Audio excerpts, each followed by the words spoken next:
those of you evangelists out there who do not regard your women as this beautiful flower, as this lily you can dress up in white silk, so to speak, like your church, those of you who are ashamed to such a degree even you do not understand, congratulations for clicking on this video, because I will get into everything. But before I get into the do's, I want to get into the do nots. There is an author called G.L. Lambert. He writes as though he is an expert on women, and yet when I found his book called Whole Tactics, and I opened it and I read it from start to finish 4 times and over, having taken notes, okay, giving the book the sufficient amount of respect that any book deserves, I found out that G.L. Lambert has no idea what women actually want and actually need. He literally writes that I quote, one must, sorry, it's so cringe, I can't even recall it.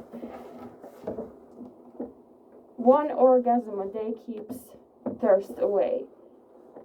Women are not small men.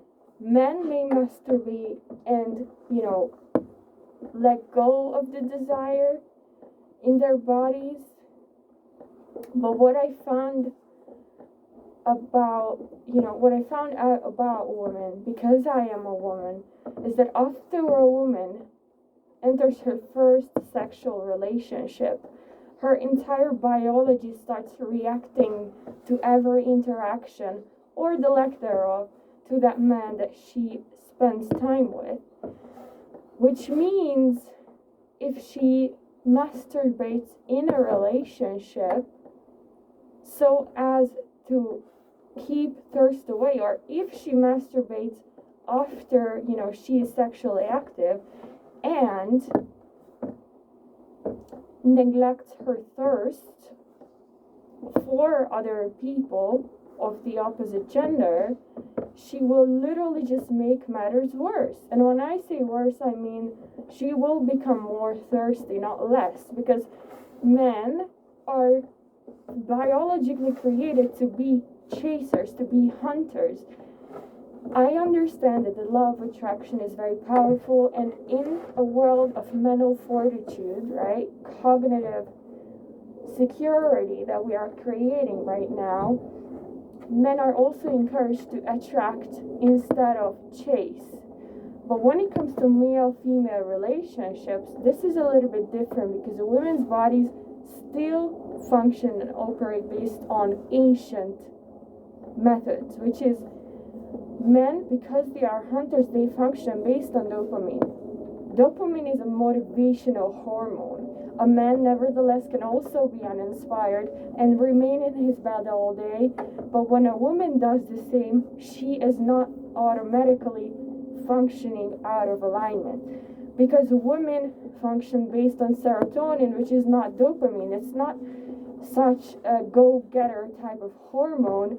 Serotonin is a peaceful, hormone. It is the hormone of inspiration, not motivation.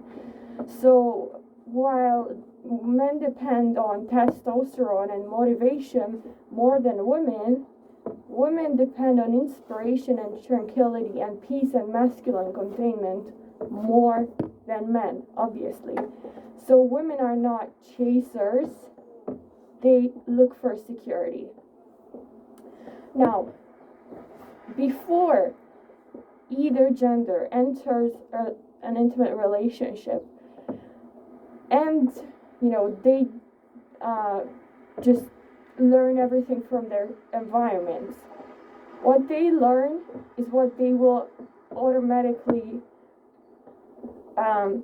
give back to the world once they are adults. But if they masturbate continuously, because let's say they are from an educated family, and it's just very common, it is statistically shown that more the more highly educated the person is, the more they masturbate in their lifetime. So that could be one reason. Or maybe, they just grew up in a household where sex was literally all that mattered.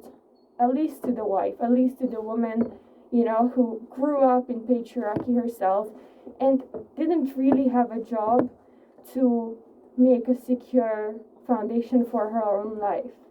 Hence, she was at the hands of a man. Hence,